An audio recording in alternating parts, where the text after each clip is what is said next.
حي على الفلاح.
الحمد لله الذي خلق السماوات والأرض وجعل الظلمات والنور. أشهد أن لا إله إلا الله وحده لا شريك له، أشهد أن محمدا عبده ورسوله. اللهم صل على سيدنا محمد وعلى آل سيدنا محمد. أعوذ بالله من الشيطان الرجيم. وتوبوا إلى الله جميعا أيها المؤمنون لعلكم تفلحون. وقال النبي صلى الله عليه وسلم خير الناس أنفعهم للناس. Hadirin sidang jamaah salat Jumat yang dirahmati Allah Subhanahu wa taala. Bersyukur kita kepada Allah atas segala rahmat dan nikmat yang masih diberikan kepada kita.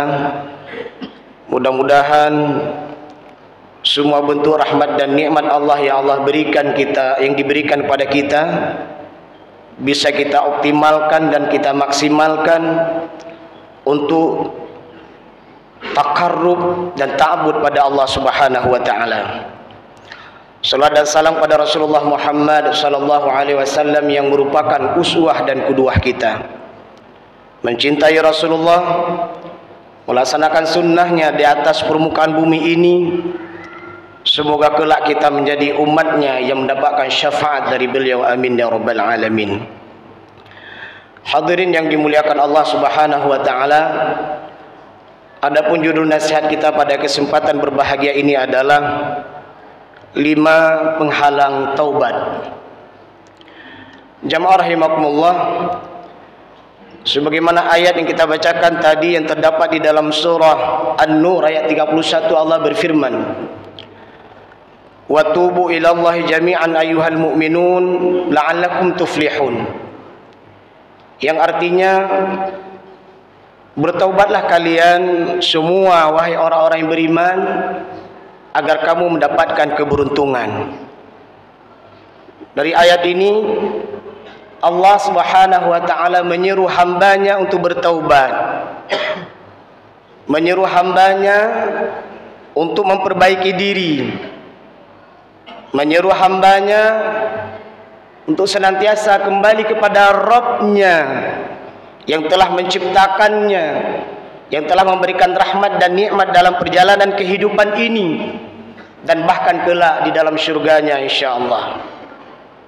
Jamaah rahimakumullah, di ujung ayat ini Allah menyebutkan orang-orang yang bertaubat itu tuflihun, orang yang suka memperbaiki diri, orang yang senantiasa menuju kepada Rabb-Nya, senantiasa merasa diawasi oleh Allah Subhanahu wa taala, mudah dalam memperbaiki dirinya menuju Rabb-Nya atas kesalahan dan kekhilafannya.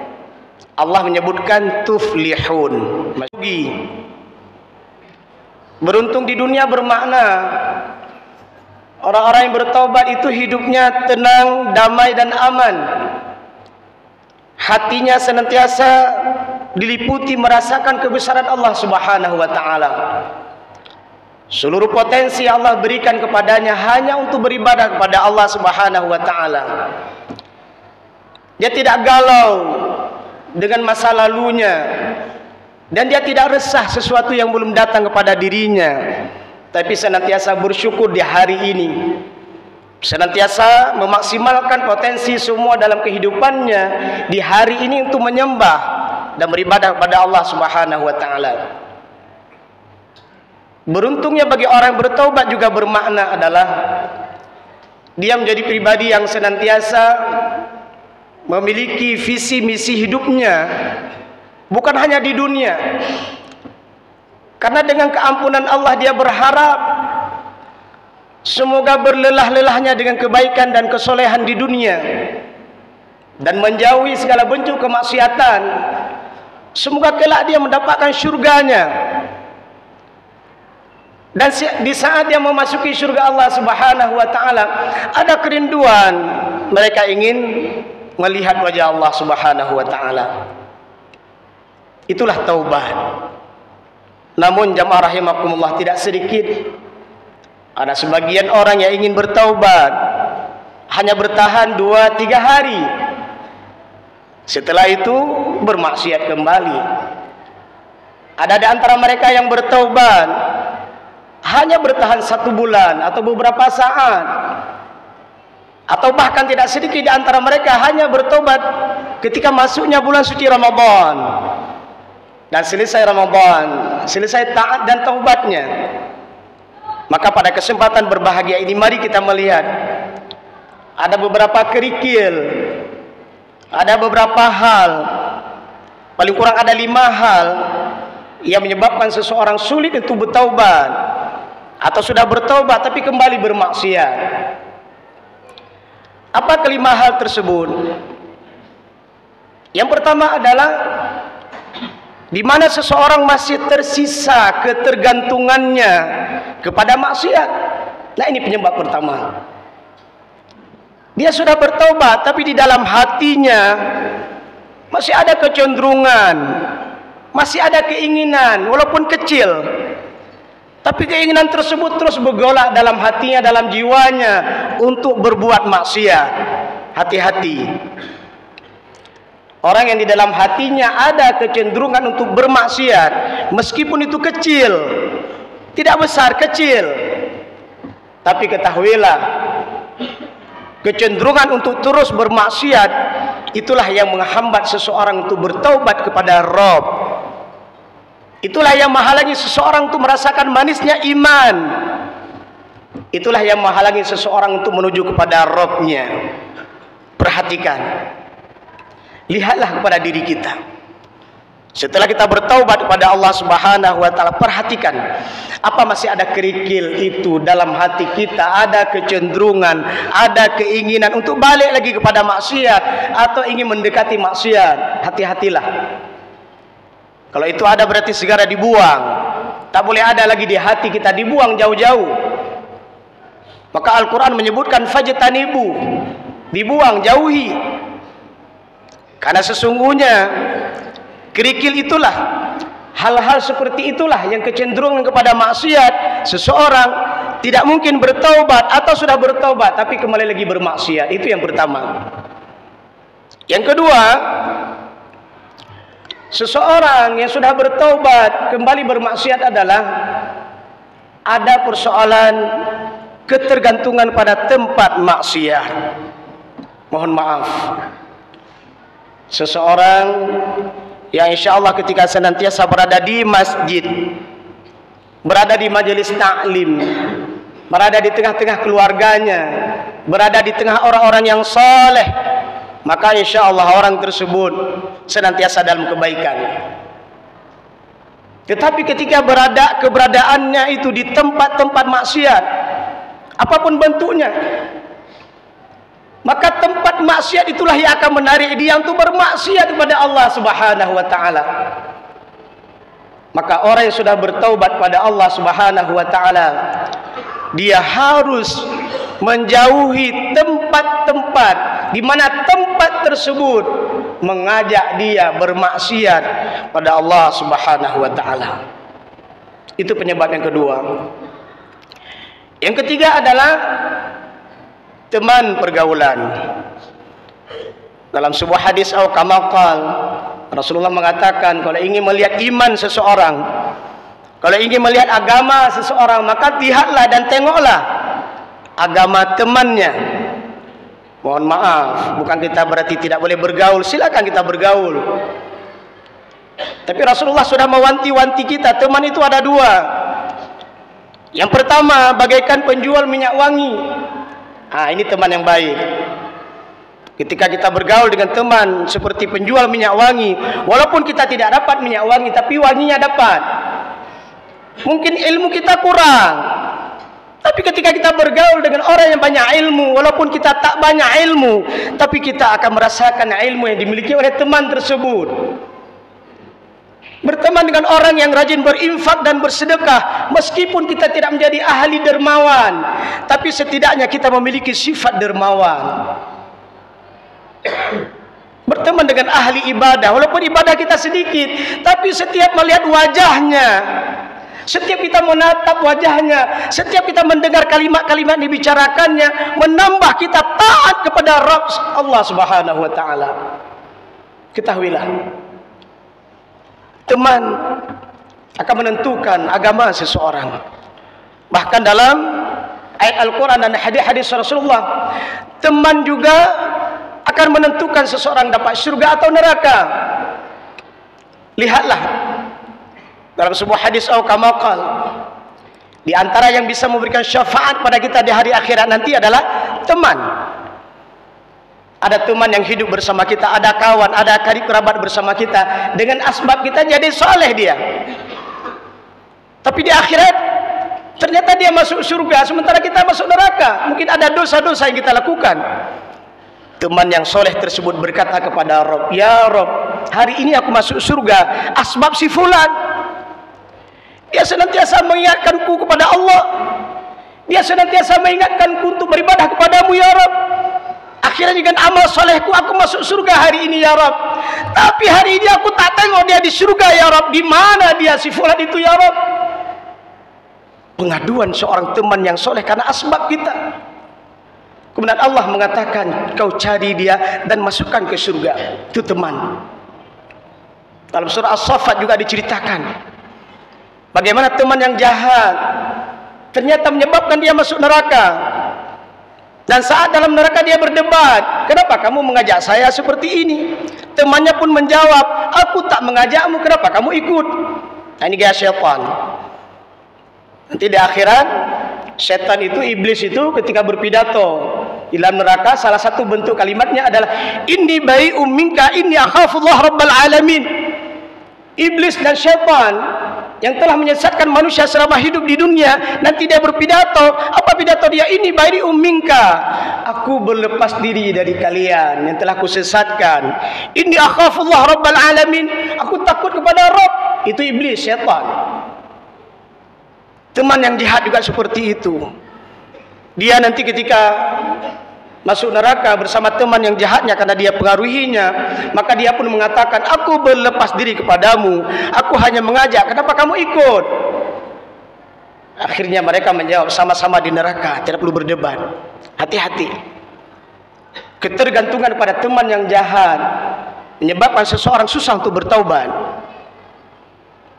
Yang keempat, seseorang yang tidak bisa mengontrol dirinya, tidak punya sifat dan sikap muraqabatullah. Nah, orang seperti ini bisa saja terus bermaksiat kepada Allah walaupun dia sudah bertaubat. Maka perhatikan bagaimana seorang hamba yang baik, di mana dia taat saat dalam keramaian, namun juga saat kesendirian juga dia taat. Dalam sebuah hadis sahih disebutkan, nanti di akhirat ada orang masuk neraka, ia berputar-putar seperti keledai dan ususnya terburai keluar. Penghuni neraka bertanya, Bukankah Anda dulu seorang ustaz? Bukankah Anda dulu seorang tengku, seorang kiai? Bukankah lisan Anda senantiasa mengajak kepada kebaikan? Kenapa hari ini Anda masuk neraka jahanam? Maka dai, ustaz, tengku dan kiai tersebut menjawab, memang benar selama di dunia aku mengajak kalian taat kepada Rabb. Tapi saat aku sendiri aku bermaksiat kepada Rabb, aku melakukan dosa-dosa besar, maka batallah semua amal solehnya. Akhirnya dimasukkan ke dalam api neraka jahanam. Mohon maaf, ini model gaya dosa para ustadz, para tengku, para kiai. Mohon maaf, Rasulullah yang sebutkan seperti itu. Maka siapapun dia, rakyat biasa, seorang ustaz, seorang tengku, seharusnya dia tetap menjaga iffah, kesucian dirinya dalam keadaan ramai maupun dalam keadaan sendiri. Penyebab yang kelima adalah lupa akan kematian. Seseorang yang melupakan kematian susah untuk bertaubat. Maka oleh karena itu jamaah rahimakumullah, 5 penghalang taubat ini semoga tidak ada dalam diri kita. Mari kita tatap masa depan dengan lebih baik, dengan menjadi pribadi yang ikhlas beribadah kepada Allah. Kita buang semua bentuk ketergantungan kepada maksiat. Kemudian kita buang segala sifat dan sikap kita tergantung kepada tempat maksiat, kita ubah menjadi tempat yang baik. Kemudian kita hindari teman-teman yang jahat, dan kita berusaha memiliki teman-teman yang soleh. Atau bahkan ada seseorang bergaul dengan teman yang jahat, tapi dia bisa mewarnai, ya silakan, alhamdulillah. Tidak diwarnai tapi mewarnai, ini luar biasa. Kemudian kita berusaha senantiasa merasakan muraqabatullah, Allah senantiasa memantau dan mengawasi kita. Dan yang terakhir, ingatlah kepada kematian. Semoga dengan ingat kematian kita senantiasa dalam kebaikan, dan Allah matikan kita, wafatkan kita dalam keadaan husnul khatimah. Hindari 5 penyebab seseorang susah untuk bertaubat, dan milikilah sifat-sifat yang mulia agar kita mudah bertaubat. Alhamdulillah, alhamdulillahilladzi khalaqas samawati wal arda wa ja'ala adh-dhulumati wan nur. Asyhadu an la ilaha illallah wahdahu la syarikalah, wa asyhadu anna Muhammadan 'abduhu wa rasuluh. Allahumma shalli ala Muhammad wa ala ali Muhammad. Ayuhal hadirun rahimakumullah, usikum wa iyaya bitaqwallah, faqad fazal muttaqun. Ittaqullaha haqqa tuqatih wa la tamutunna illa wa antum muslimun. A'udzu billahi minasyaitonir rajim. Ya ayyuhalladzina amanu dukhulu fis silmi kaffah wa la tattabi'u khutuwatis syaitan innahu lakum aduwwum mubin. Barakallahu li wa lakum fil Qur'anil azim, wa nafa'ani wa iyyakum bima fihi minal ayati wa dzikril hakim, wa taqabbala minni wa minkum tilawatahu innahu huwas samiul alim.